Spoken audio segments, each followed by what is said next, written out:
Bonjour et bienvenue sur la mécanique universelle. Alors aujourd'hui nous sommes dimanche 27 novembre 2022 et je continue ma lecture et les digressions qui vont avec du texte écrit euh, par Peter Kemp, Le concept de Dieu chez Sartre, qui a été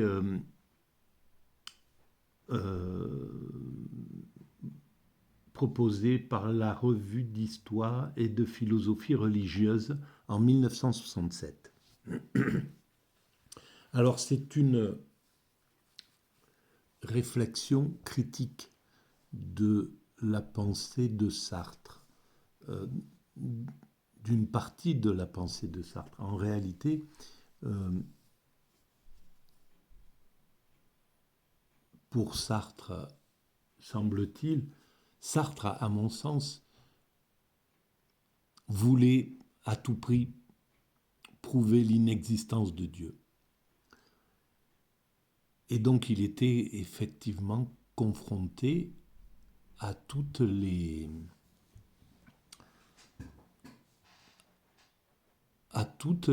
notions à laquelle, par exemple, dans ma théorie, donc mécanique universelle, que je développe sur le site mécaniqueuniverselle.net, a dû faire face en essayant de prouver l'inverse, qu'il y a du divin, que le monde a un sens, que nous suivons une destinée, donc que ce n'est pas l'homme qui fabrique sa destinée, c'est une destinée dans laquelle l'homme est inscrit. Et donc, au final, qu'il n'y a pas de liberté réelle, qu'on doit croire à la liberté, qu'on doit jouer le jeu de la liberté, mais qu'en réalité, on obéit à quelque chose qui est de l'ordre d'une destinée. Et donc, on est confronté, j'ai été confronté à ce moment-là pour démontrer cette théorie, pour essayer de la rendre logique et juste. J'ai été confronté à l'idée de mal, à l'idée de liberté, à l'idée, etc., etc. Et je pense que Sartre, et c'est ce qui me semble lire dans ce résumé donc de Peter Kemp, et qui est vraiment superbe en fait, voilà, qui met à la portée en quelques pages, qui met à la portée de tout le monde la, la réflexion de Sartre justement sur ces grandes questions. Alors, donc je vais continuer à lire et à commenter. Alors, où en étais-je? On peut partir de là. Dans une étude sur Descartes, Sartre s'efforce de démontrer la même chose, à savoir que la foi en Dieu exclurait une liberté pleine et créatrice chez l'homme. Et effectivement, ça l'exclut. Et comment j'ai essayé de démontrer que nous ne sommes pas libres, réellement? Voilà. On n'a pas le choix. Et j'ai pris cet exemple. Demain, nous sommes en France, nous sommes donc ce dimanche, etc. Nous savons que tous les jours, en France, il y a, je ne sais pas, admettons, 100 accidents d'automobile. Il y a 300 personnes ou 500, ou je ne sais pas, enfin une moyenne, hein, c'est des moyennes. qui tombent amoureux, qui vont croiser quelqu'un dans un endroit demain, je ne sais pas où, en voiture, au cinéma, dans un bar, et ils vont s'embrasser. Voilà.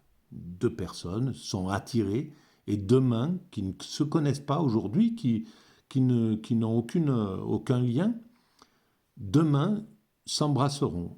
Admettons 300, 400, 500 personnes, voilà, 500 couples qui demain vont se rencontrer. Peu importe le chiffre, il y a un chiffre qui sera le vrai, mais qu'on pourra savoir après-demain. Par exemple, si on voulait vraiment savoir combien il y en a eu, on le saurait. Mais en tout cas, il y a au moins, au moins ce potentiel. Et dans les accidents, c'est la même chose. Il y a deux personnes qui sont en train, sans le savoir, de préparer leur accident demain de voiture. Voilà. Et quoi qu'ils fassent, demain, sur ces 100 accidents, ils ne pouvaient pas choisir un autre itinéraire que celui qui va les conduire à cet accident. Quoi qu'ils fassent. Et c'est pour dire que le choix n'est pas... On a l'illusion du choix. Il faut croire qu'on a le choix. Mais voilà, demain, prenons le cas d'une personne qui part de chez lui, admettons, je ne sais pas moi, Saint-Étienne, et il devrait se rendre à Genève. Voilà. Donc, il est en train d'organiser son départ. Et puis, peut-être que il va différer ou il va décider autre chose, admettons ce soir. Et il va avoir le choix entre... Ou disons que, voilà, admettons, il doit aller à Genève.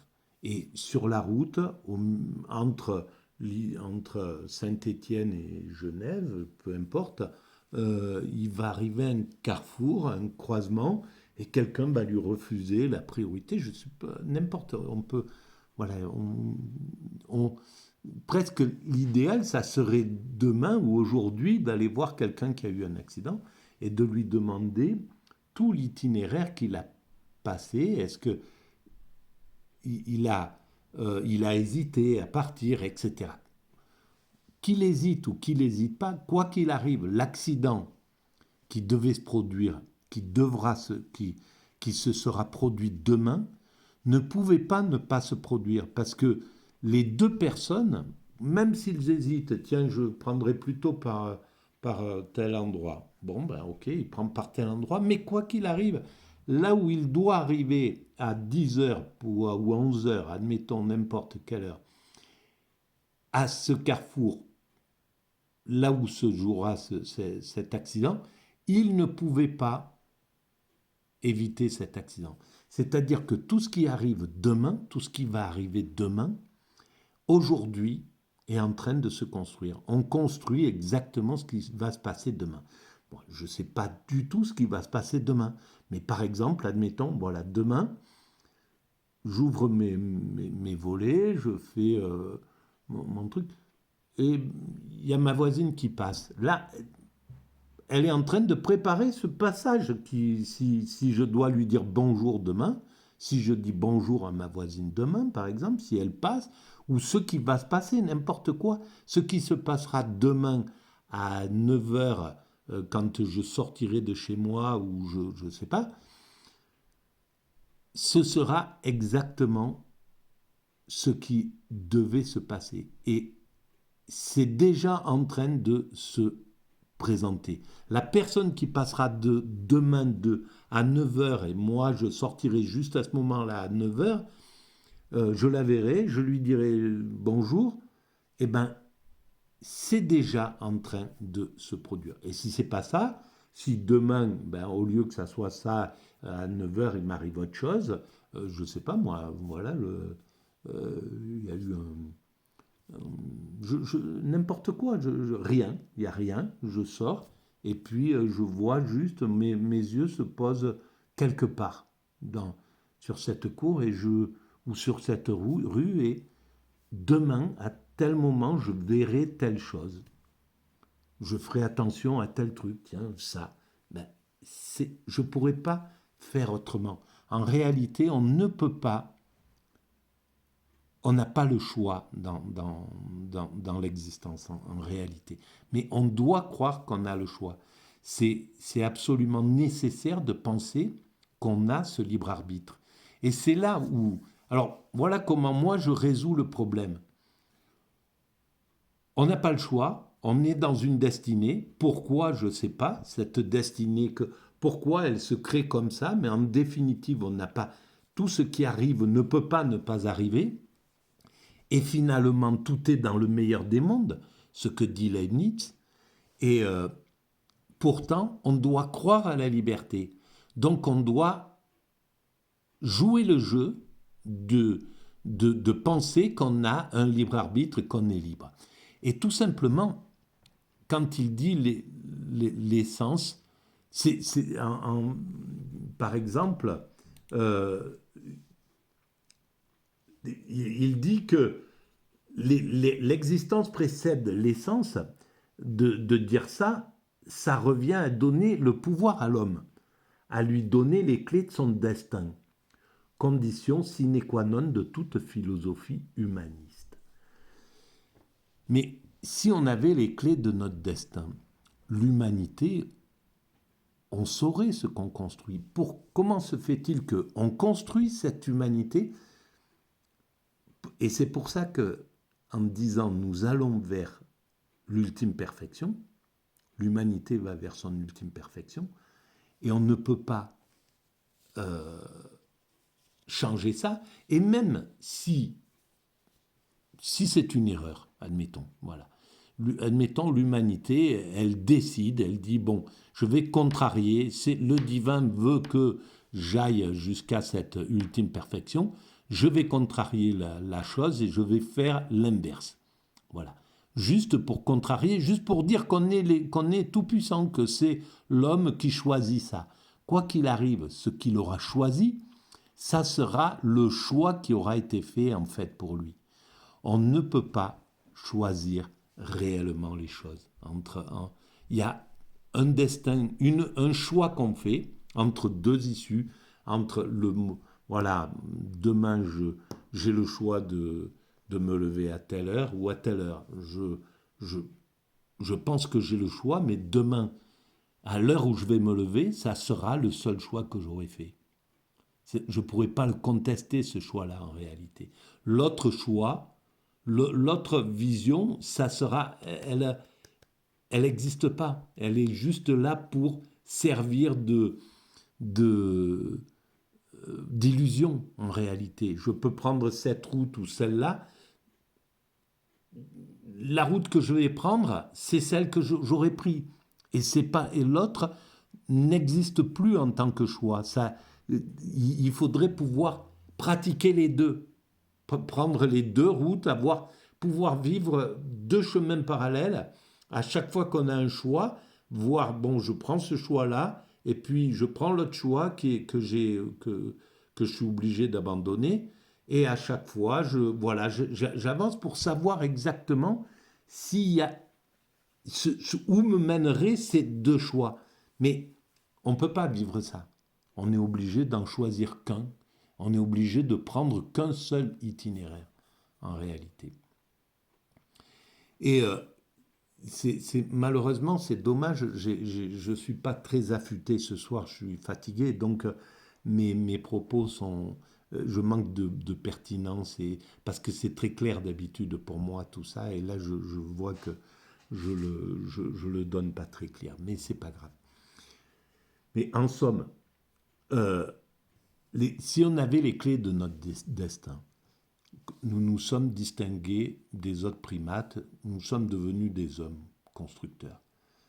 Si on avait le choix, si on avait les clés de notre destin, on le ferait consciemment. Aujourd'hui, on saurait ce qu'on construit.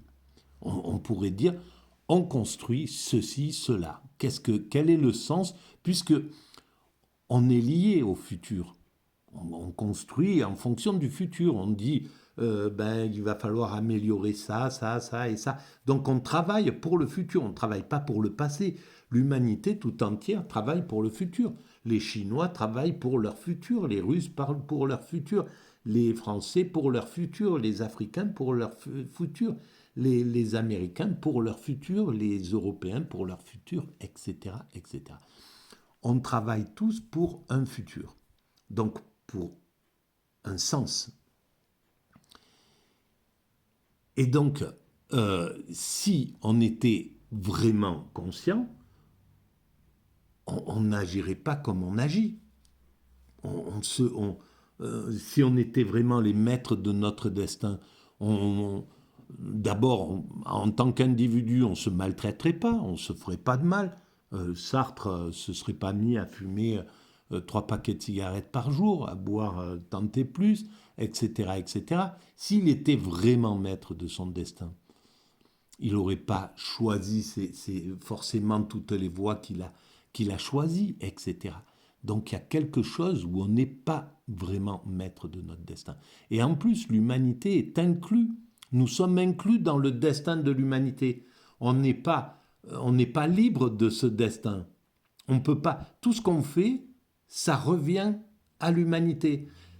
Camus, qui voulait être absolument libre, en fait, tout ce qu'il a réalisé dans son existence, tout, entièrement tout, ses enfants, le fait de mettre des enfants au monde, qui sont là aujourd'hui, qui font des petits-enfants, etc., qui sont inclus dans l'évolution de l'humanité, tout ça, ça revient à l'humanité.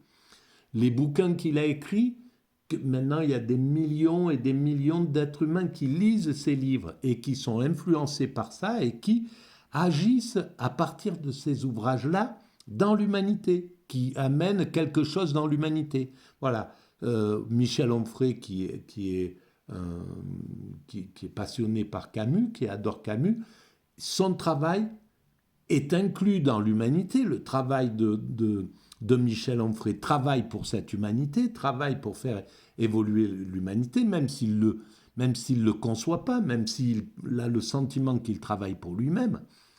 Mais en réalité, tout ce qu'il fait, ça revient à l'humanité. Et lorsqu'il devra mourir, tout ce qu'il aura fait restera pour cette humanité. Absolument tout.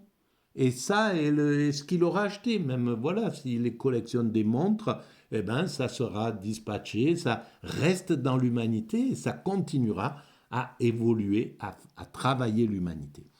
Et ce travail d'humanité va quelque part.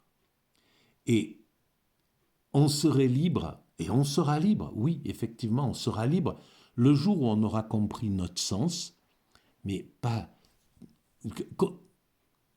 Qu'on décide, qu'on le décide ou qu'on le comprenne, le sens, c'est la même chose. C'est-à-dire que ce qu'il propose, c'est de devenir, de donner les clés, d'avoir les clés de notre destin, admettons. Mais si on avait les clés de notre destin, réellement, admettons, on prend les clés de notre destin comme Sartre le dit. Et on arrête de faire la guerre, parce que tout le monde sait qu'on n'a pas envie de faire la guerre, que le monde n'a plus envie de faire la guerre, d'accord ? C'est clair, on ne va pas choisir comme destinée si on a le choix, vraiment, si l'humanité prend le choix de son destin. Elle arrête la guerre, elle rentre dans un système elle arrête de polluer la planète, donc elle travaille, elle va mettre toute son énergie à l'écologie. Donc elle en a marre d'être en bisbille, où le racisme, ça lui plaît pas, c'est quelque chose qui dérange, qui nous dérange, on le sait. Donc si on est maître de notre destin, on choisit de ne plus être raciste. Donc on choisit la fraternité, on choisit l'universalité, on choisit, voilà, d'obliger les hommes à respecter leur prochain qui est étranger, etc. On choisit l'orientation. Et en fait, tout ce qu'on choisirait nous conduirait à cette ultime perfection dont je parle. Quoi qu'il arrive, qu'on décide ça, ou qu'on continue à travailler comme on travaille sans être conscient du but vers lequel nous allons, quoi qu'il arrive, on construit ce but-là. Voilà. On ne peut pas y échapper. Donc il n'y a pas de libre arbitre, mais on doit croire à ce libre arbitre. On doit jouer le jeu du libre arbitre pour pouvoir condamner, pour pouvoir critiquer, pour pouvoir juger quelqu'un, etc. Même si dans l'absolu, il ne peut pas faire autrement. Il ne pouvait pas faire autrement que faire ce qu'il a fait. Mais on ne peut pas vivre une telle pensée. Cette pensée-là, on pourra la vivre quand on aura atteint le degré où l'homme ne sera plus un loup pour l'homme, où l'homme sera en contemplation. À ce moment-là, il est absolument libre. Il atteint l'absolue liberté. Mais jusqu'à ce moment-là, jusqu'à cet état de perfection, eh bien, l'homme n'est pas responsable de ce qu'il fait parce que c'est tout un tas d'événements qu'il va faire, qui va le conduire à chaque acte qu'il fait, le bon choix comme le mauvais choix, le choix qui va faire qui va faire une action qui va passer du côté du mal. Il y a les actions qui passent du côté du bien, les actions qui passent du côté du mal. Et parfois, les actions qu'on voudrait faire, qu'on met du côté du bien, finissent par faire plus de mal que ce qu'elles voudraient. Les actions qui passent, qui sont qualifiées de mal, eh ben, vont changer complètement les choses, vont obliger la société à se modifier. C'est ce que je reprenais hier comme exemple. Voilà, il y a des gens qui vont commettre quelque chose d'horrible. Et la société, à ce moment-là, va faire converger toute son énergie. Alors, il y aura la haine, il y aura tout un tas de choses qui vont... Mais il y aura aussi les explications, essayer de comprendre pourquoi on en est arrivé là, etc., etc. Et au final, il va y avoir une loi qui va interdire ça, et puis un traitement pour que si on repère que dans son enfance, il y a eu tel ou tel truc, donc on va essayer d'améliorer les relations entre les enfants et leurs parents, ou ce qui... Voilà, tout ça, ça travaille l'humanité dans le bon sens, quoi qu'il arrive.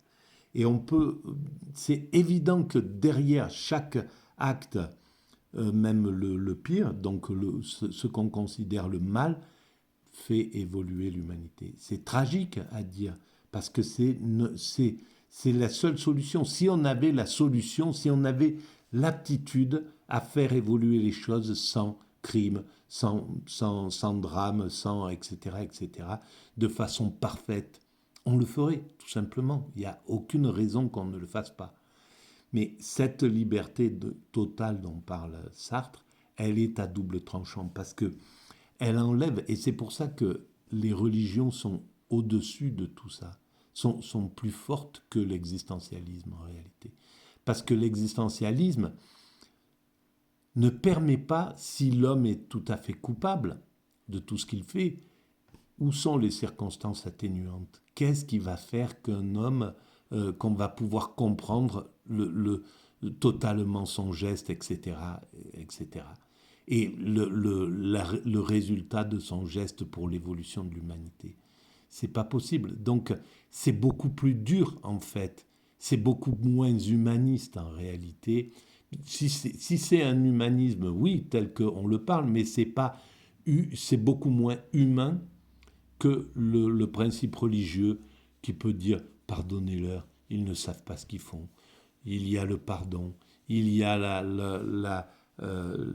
l'analyse de la faute. En réalité, le religieux est beaucoup plus évolué que toutes les philosophies matérialistes qui ont été proposé jusqu'à présent dans cette chose. Bon, je continue. Alors, dans une étude sur Descartes, Sartre s'efforce de démontrer la même chose, à savoir que la foi en Dieu exclurait une liberté pleine et créatrice chez l'homme. Non, on peut avoir la liberté pleine et créatrice pour l'homme, sauf qu'il faut juste, c'est une illusion à laquelle on doit croire. Voilà. Et on ne peut pas faire autrement que d'y croire d'ailleurs. C'est là où c'est bien fait. C'est une illusion, mais il faut faire un effort pour comprendre que c'est une illusion. Donc naturellement, on va penser que, ben voilà, mon voisin a commis tel ou tel truc, c'est condamnable, etc., etc. Il est responsable, il aurait pu faire autrement, il ne devait pas faire comme ça, etc., etc. Donc, et ça, on ne peut pas se l'enlever de l'esprit. C'est inclus, même en croyant, moi, voilà, ma théorie qui veut dire que l'homme, au fond, n'a pas la liberté d'agir, qu'il est inclus dans une destinée, je ne peux pas, moi, il me faut un effort pour y croire. Je continue à condamner les autres, quelqu'un qui agit comme ça ou quoi que ce soit. Je suis pas, sinon je serais hyper zen. Sinon, et c'est marrant parce que hier j'ai fait une vidéo sur le hassidisme. Et les hassidiques justement disent voilà, on s'en remet absolument à Dieu. Tout ce qui nous arrive doit nous arriver. Il n'y a rien. C'est parfait, quoi. Donc c'est la joie derrière. Et c'est clair que c'est une totale joie derrière cette chose-là. Mais ça veut dire que ils acceptent d'être vécus par le divin, que ça soit pas eux là, qui soient tout puissants dans leur truc. Voilà, ils se conforment le mieux possible aux préceptes de Dieu, mais ils ne pensent pas qu'ils vont aller à l'encontre des choses. Ils acceptent tout ce qui vient. Accepter ce qui nous arrive plutôt que désirer les choses à notre convenance. Et bon, je serai obligé de le préciser tout ça. Donc je vais le préciser à travers toutes ces vidéos. Et Sartre m'aide absolument parce que je suis obligé il oblige à penser Sartre justement.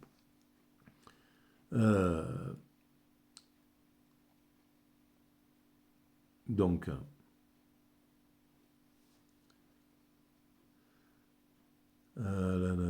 selon Descartes, dit-il, la liberté humaine n'est que négative.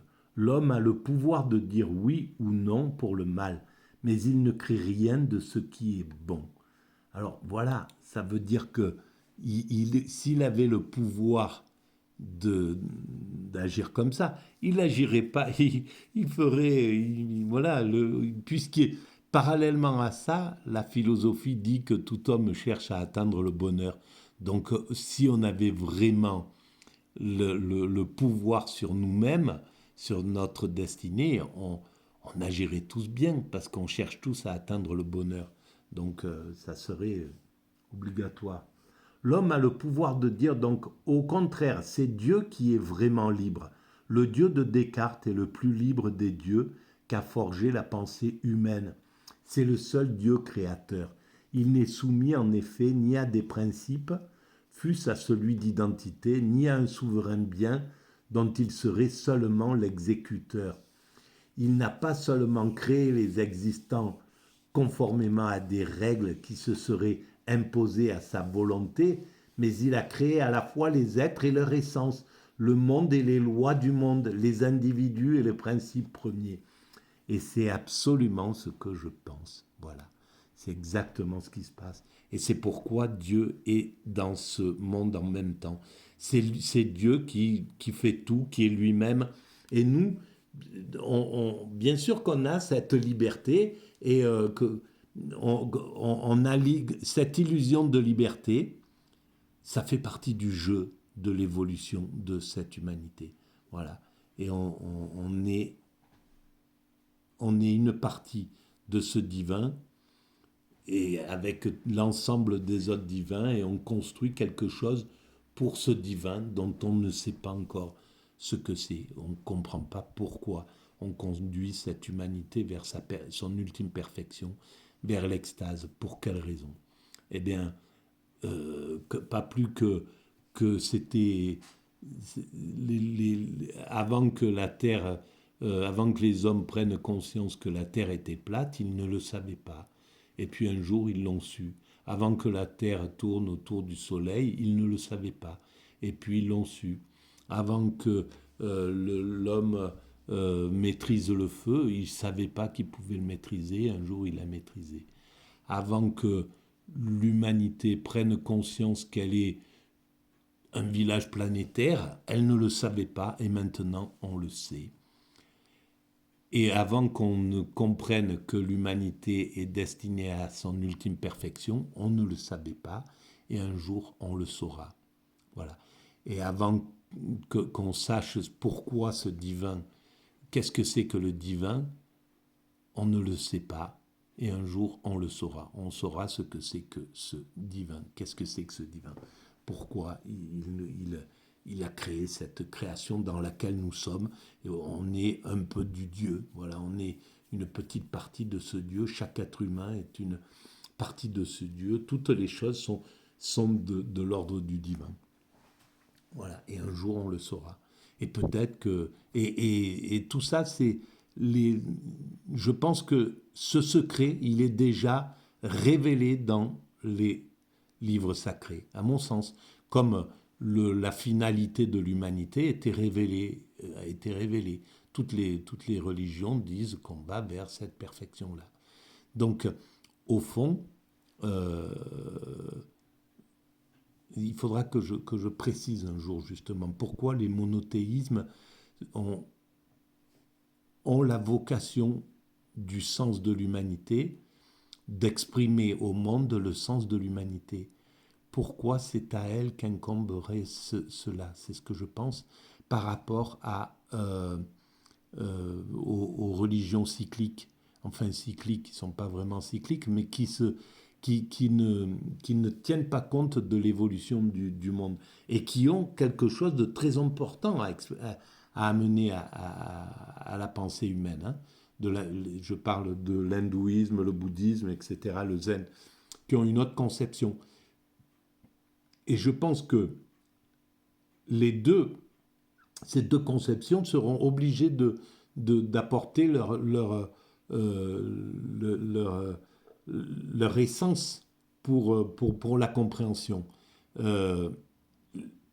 Et peut-être justement c'est là où est la clé.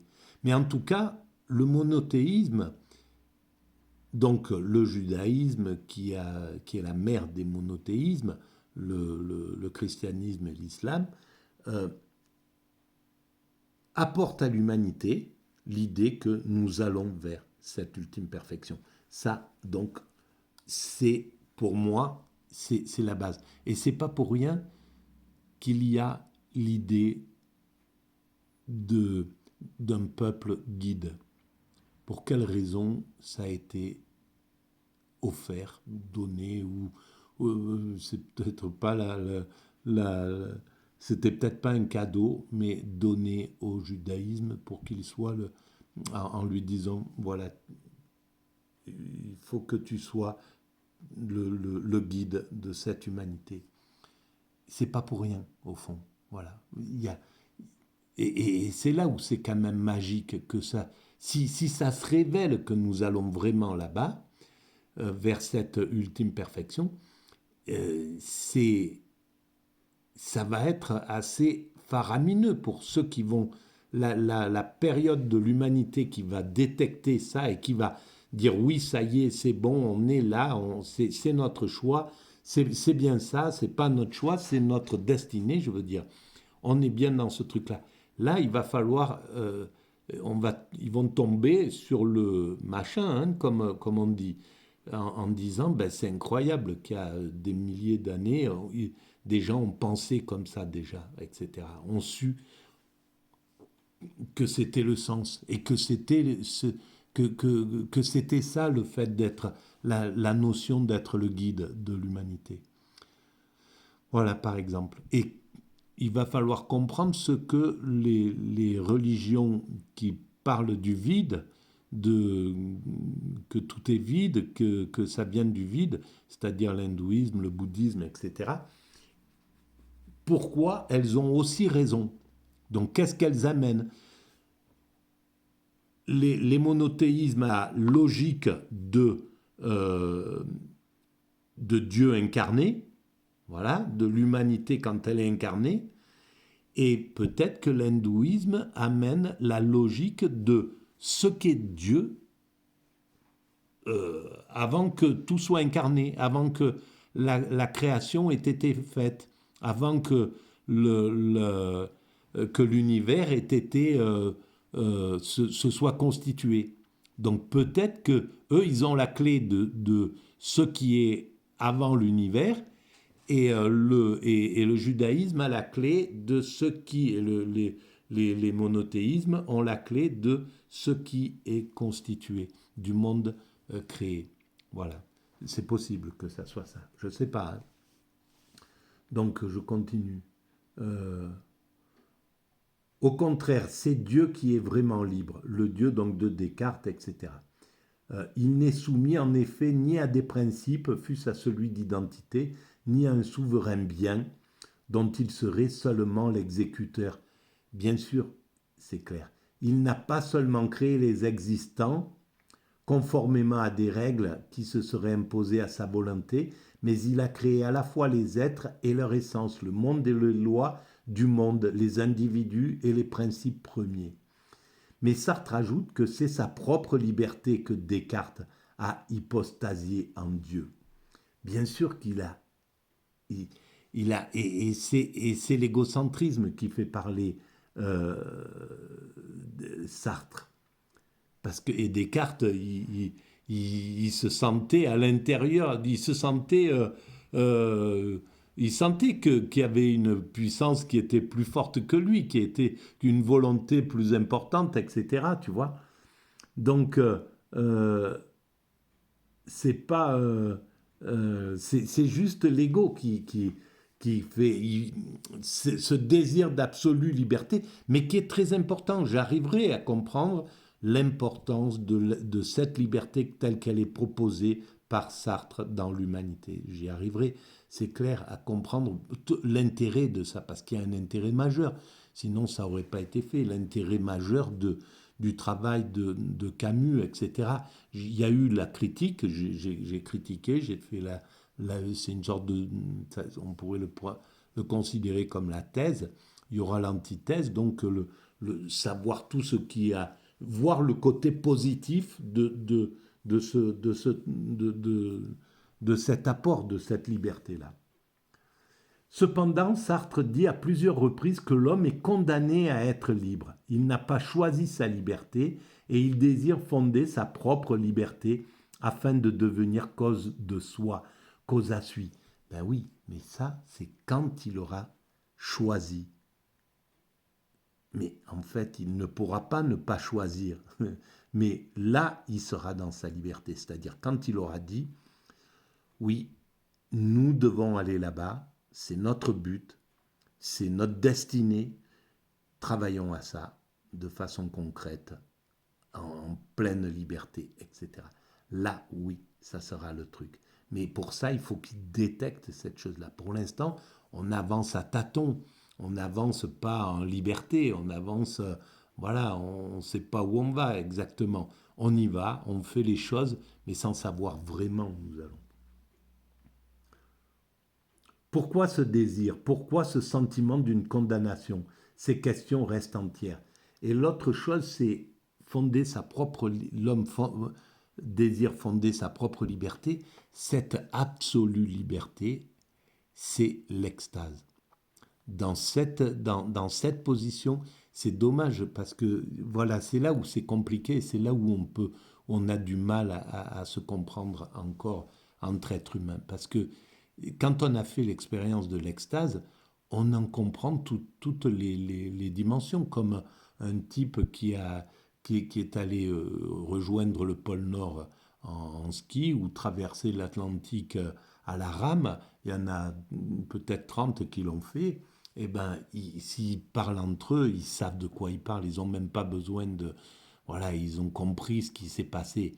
Voilà, ou si vous mettez 50 naufragés ensemble qui discutaient, ils se comprennent. Et s'il y a des gens étrangers, moi par exemple, j'entendrai, je comprendrai, mais c'est pas mon corps qui va comprendre. Mes viscères, mes trucs, eux, ils se comprennent charnellement dans la chose. Et c'est ce qui se passe dans l'extase. Dans l'extase, ces deux personnes qui ont vécu l'extase se comprennent, ont compris le truc. Voilà.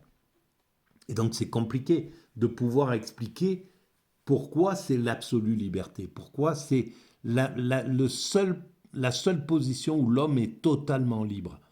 Il est totalement libre, mais c'est plus l'homme, c'est clair, c'est plus l'homme, c'est l'humain accompli, c'est donc le divin qui est absolument qui gère l'homme, l'extatique. Euh, c'est ce divin qui vit à travers à la place de l'ego qui a disparu.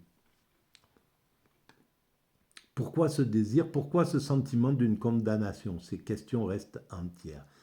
En dernière analyse, il faut vivre l'athéisme pour y croire. C'est précisément ce que fait Antoine Roquentin dans La nausée. Cette nausée qu'il éprouve n'est autre que le sentiment d'un monde absurde et incréé. Après avoir fait son expérience fondamentale, Roquentin dit « L'essentiel, c'est la contingence. Je veux dire que, par définition, l'existence n'est pas la nécessité. Exister, c'est être là, simplement. Les existants apparaissent, se laissent rencontrer, mais on ne peut jamais les détruire. » Alors pourquoi il dit ça? En tout cas, si c'est que ça, c'est encore un être humain qui ne peut pas voir qu'il est inclus dans la grande marche de l'humanité. Il n'arrive pas à sortir de lui-même. Et donc, oui, effectivement, il est devant l'absurde parce que sa propre existence, c'est que l'absurde. Si on pose un être humain là sans l'humanité, eh ben, il devient fou, il n'existe plus. C'est tout, parce qu'il n'a plus aucun repère, il ne peut plus rien faire. Il n'existe pas sans l'humanité. Donc on a le sens, et c'est un sens intuitif, comme je l'ai déjà dit dans les vidéos précédentes, ce sens intuitif, notre corps sait qu'il y a du sens. Même notre cerveau, et quand notre cerveau nous plonge devant l'absurde comme Roquentin, c'est pour une expérience, mais c'est pas quelque chose qui est vivable à longue échéance. On prend conscience de cette absurdité, ça nous permet de travailler, ça nous permet de passer des étapes, etc. On a tous des moments comme ça où voilà, une sorte de perte de sens, ça dure pas et ça nous fait travailler quelque chose. Il y a des gens, je crois, qui ont compris ça. Seulement, ils ont essayé de surmonter cette contingence en inventant un être nécessaire et cause de soi. Le divin, je pense. Or, aucun être nécessaire ne peut expliquer l'existence. La contingence n'est pas un faux semblant, une apparence qu'on peut dissiper. C'est l'absolu, par conséquent, la gratuité parfaite. Tout est gratuit, ce jardin, cette ville et moi-même. Quand il arrive qu'on s'en rende compte, ça vous tourne le cœur et tout se met à flotter, comme l'autre soir au rendez-vous des cheminées. Voilà la nausée. Oui, tout à fait. Et c'est clair, c'est une expérience comme ça. Mais c'est une expérience qui se produit quand on se coupe du sens de l'humanité. On n'est plus avec les autres. On n'est plus au contact de l'humanité totale dans ce sens-là. Et donc, dans cette solitude, c'est comme si on se retrouvait seul sur cette terre. Toute l'humanité disparaît, on est seul, on ne peut même plus se reproduire, faire quoi que ce soit, on n'a plus qu'à avancer vers la mort en fait. Il n'y a plus de solution, on peut même plus, voilà, on peut même plus avoir le sens de l'humanité. Après nous, il n'y a plus rien. Voilà, c'est exactement cet état qui se passe dans la nausée en réalité. Et ça n'est pas possible. Voilà. L'homme, il ne peut pas se trouver seul sur cette planète ou sur une planète ou quoi que ce soit. C'est impossible. Au moins tant qu'il n'a pas une seringue qui lui permet de prendre une ADN et de reprendre à partir d'une côte et de refaire une compagne, etc. et de recommencer le processus. Voilà, mais seul, ça n'est pas possible. Là, c'est plus un gag. Il résume cette expérience de la manière suivante. Tout existant naît sans raison, se prolonge par faiblesse et meurt par rencontre. Voilà, c'est les phrases du narcissisme. On est sans raison. Comment ça, on est sans raison? Eh ben, ce Roquentin, il a juste à se retourner sur sa vie. Il a peut-être, je ne sais pas, 40, 50 ans, je ne sais pas, ou 20 ans même, il se retourne et il voit tout ce qu'il a donné à cette humanité. Qu'est-ce qu'il a fait? Pourquoi il est arrivé dans cette humanité? Pourquoi il a été projeté dans cette humanité-là? Parce qu'il n'a pas été projeté dans le vide. Il a été projeté dans l'humanité. Il fait partie de l'humanité et il a donné déjà 20 ans de son existence en parlant à quelqu'un, en disant bonjour, en offrant un petit cadeau à quelqu'un, en faisant un acte, un peu de mal à quelqu'un. Ça oblige l'autre à se révolter, j'en sais rien, à développer sa révolte. Peu importe, tous nos actes ont une signification, ont une importance pour autrui et pour l'humanité. Tout ce qu'on fait, c'est comme ça. Et le bien comme le mal, curieusement, c'est ça, d'une certaine façon. Voilà, on le dit tous, si j'étais pas passé par ces étapes dans mon existence, il fallait que je passe par ces trucs, voilà, on a eu tous des amours douloureux, des trucs, etc. Et la plupart du temps, c'est eux qui nous ont fait évoluer le plus intensément possible. On a compris des choses qu'on n'aurait jamais compris avec les gens qui ne nous braquent pas, qui ne pointent pas du doigt des choses, qui ne vont pas toucher nos sensibilités, qui ne vont pas frotter nos écorchures, etc. Et pourtant, c'est eux qui nous ont permis d'évoluer. Voilà. Et c'est pareil. Et on est tous avec des remords. J'aurais pas dû faire comme ça. Tiens, ça, on a toujours des trucs qui nous traversent, du mal qu'on a fait à quelqu'un, même sans le vouloir, etc. Ça, c'est encore là, c'est dans ce truc. Et on est construit avec tout ça. Voilà. Et moi, je suis là, je l'ai compris, j'ai été obligé de le comprendre. La maltraitance que j'ai vécue dans mon enfance, elle était tellement intense. Et comment se fait-il que cette maltraitance, qui a été multiple et variée, elle a fini transcender et la mécanique universelle et ses paroles n'existeraient pas sans cela. Sans cela, si j'avais eu une enfance douce, j'aurais été quoi? Peut-être un séducteur, peut-être un libertin, quelqu'un qui dit on s'en fout, il y a pas de sens dans la vie. Le seul truc, c'est de jouir le maximum. Et puis, voilà, j'aurais pu être dans ce truc-là. Pourquoi cette violence a été là? Et je remercie ceux qui m'ont maltraités finalement dans cette chose-là. Voilà, il a fallu, bien sûr, je les ai confrontés à ça. On passe pas, voilà, il faut condamner, il faut pouvoir dire, ben ça c'est, voilà, etc. Mais quand on finit, ben c'est ce que dit Cyrulnik, sans doute des gens comme ça. À la sortie de ça, eh ben on voit à quel point c'est puissant. Et maintenant, on le sait, ça. Voilà. Donc, il résume dadadam, etc. Je vais arrêter là parce que j'en ai fait quand même pas mal.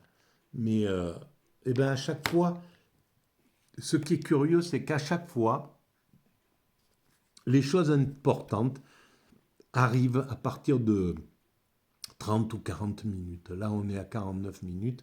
Voilà, ce qui était important dans toute cette vidéo, comme si j'étais un vrai diesel, quoi. Il me faut du temps pour me chauffer, mais un vieux diesel, une vieille 404, quoi. Je suis cette 404, je me chauffe, et ce qui me semble plus important, c'est peut-être les 10 dernières minutes, là, ou les 15 dernières minutes. Et qui tient pour aller jusqu'à là? Je ne crois pas qu'il y ait des gens qui aillent jusqu'à la fin de ces vidéos-là, pour l'instant. Donc, ces vidéos, elles sont destinées au futur, en réalité. Je vois bien, il y a du monde, si, quand même, voilà, de plus en plus. Maintenant, il y a 150 personnes qui se sont abonnées. On était à 30 il y a un mois ou quelque chose comme ça. Donc, ça monte tout doucement, les choses comme ça. Mais voilà, je pense que la plupart des gens qui arrivent, ils écoutent, ils entendent cette voix, ce truc. Au bout de 2 minutes, déjà, on ne tient pas naturellement à l'heure du zapping. Mais là, voilà, ils saturent tout de suite et ils s'en vont. Mais peu importe, il y a du sens à ça. Qu'est-ce que voilà, je ne sais pas exactement à quoi vont servir ces vidéos-là. Qu'est-ce qui va se passer?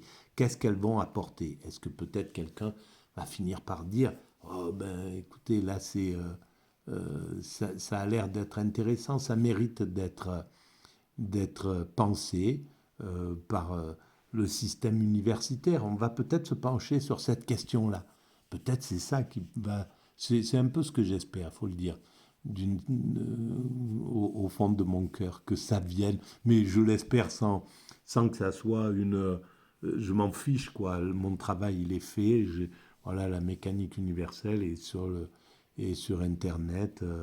Les gens arrivent, il suffit qu'ils voient l'humanité destinée à atteindre son ultime perfection. C'est écrit sur toutes les pages. Donc, même s'il reste une seconde, le fait juste d'avoir lu ça, ça suffit. Ça fait son travail, quoi. Le travail est là, voilà, derrière. Ça pose les interrogations, voilà, et puis ça fait son boulot, quoi. Je le sais. Donc, je suis satisfait, mon boulot est fait.